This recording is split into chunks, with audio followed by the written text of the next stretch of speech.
Rarely do we meet Filipinos who do good to serve their communities and their country. There are countless and nameless heroes who do what's good to make a difference. Well, tonight we have two outstanding Filipinos with us, awarded for their service to the nation. Please welcome Dr. Catherine Vistro-Yu, mathematics teacher at the Ateneo de Manila University, and Captain Erick Kagaoan of the Philippine Navy. Good evening. Thank you for being with us. Good evening, Isabella. Good evening, Isabella. Thank you so much for sparing your very precious time. So, as you are the top, in your field, so I guess you're probably very busy.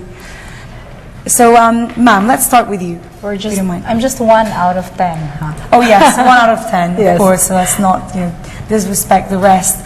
But we're still very honored to have you here.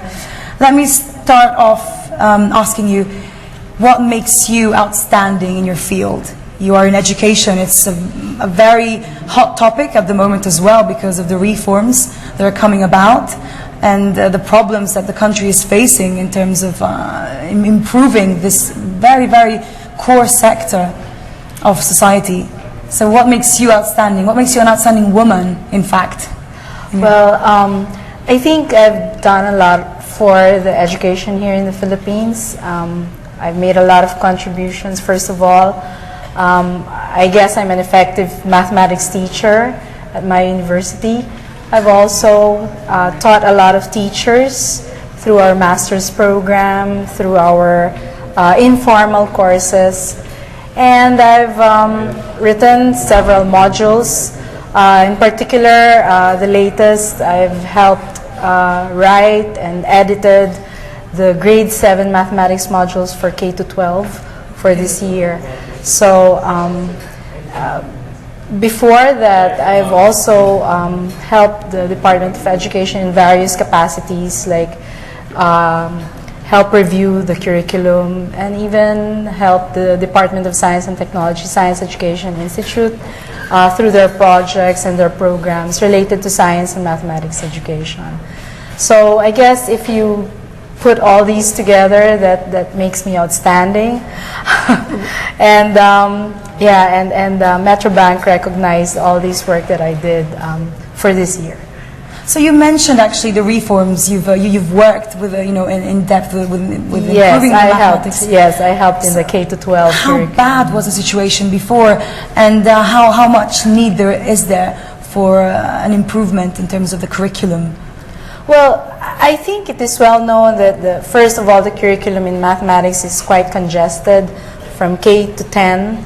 Practically what we're studying is what a lot of countries study for like 11, 12, 13 years. Oh my gosh. And so there was a need to reform to just spread out the different concepts, the different topics that we study for 10 years over hopefully 12 years. No?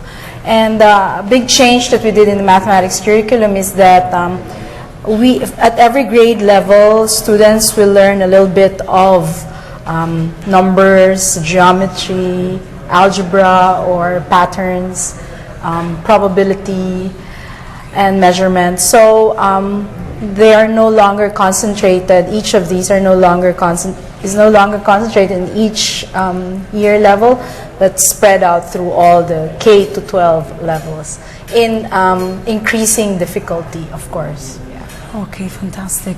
So going back to your work and the people that you've worked with, because your work is key for society, do you have a memorable moment that has given you great satisfaction? Yeah, it's nice when students come back to you and say that, Mom, I really learned a lot, and then they ask you for more help, even though they're no longer in your class. Or I've had a student who came after a semester and offered some food for me for that afternoon, and saying that I just want you to know that although I did not do very well in your class, you helped me understand even a little bit of your subject. And so that was nice, little bits of gratitude that they showed to me really helped me, realize that what I'm doing is something good for our youth. the human connection, I guess, that you make with these people. The fact that they feel that you're so approachable, they can come back to you. And even the teachers, because I also teach teachers. Okay. And they also tell me, and they continue to seek my guidance, for example, asking me on new trends in teaching, for example. So it's nice to just remain connected to them. Okay. Well, fantastic. Thank you so much. Unfortunately, Thank you also. He's a tyrant and doesn't wait for anyone, so we'll move on to Captain Kagaoan. Let me ask you, so again, as I asked Mom, what makes you outstanding in your field, which is a very honorable field? Like what Catherine said, I'm just 1 out of 10 soldiers that were selected this year for the TOPS program. And first of all, I'd like to thank the Metrobank Foundation Incorporated and the Rotary Club of Makati Metro for coming up with a very noble program of,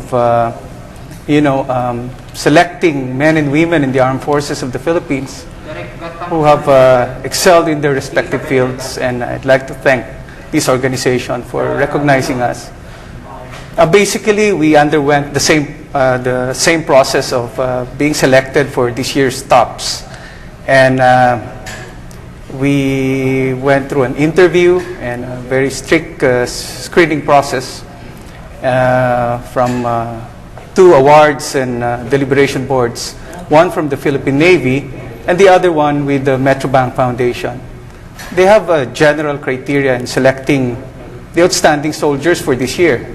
One is they look at the highlights of our career, what we have accomplished for the past 7 years, and then the innovation that we've made to make the organization better. And I think what's more important is what we have done for the betterment of our people and the community. Overall, it's, I guess, what made the 10 awardees for the TOPS this year, including myself, was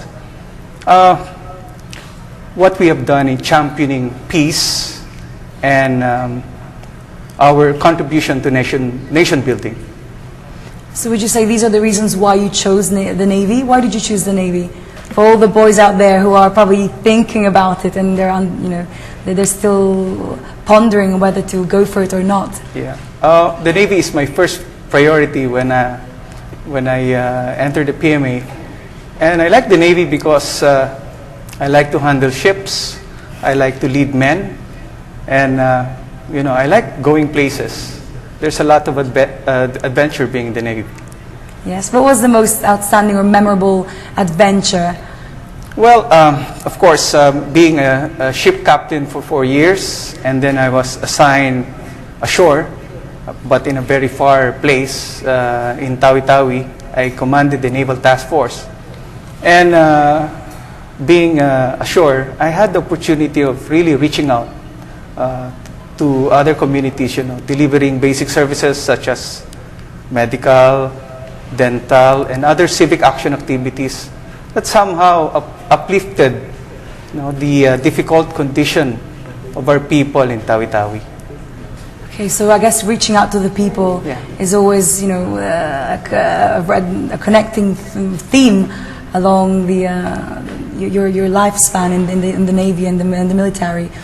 If you could leave us with one inspiring phrase or something to inspire the kids out there who don't know what to do with their lives, and maybe they could take up the military career, what would you say to them? I would just say, in everything that you do, just do your best.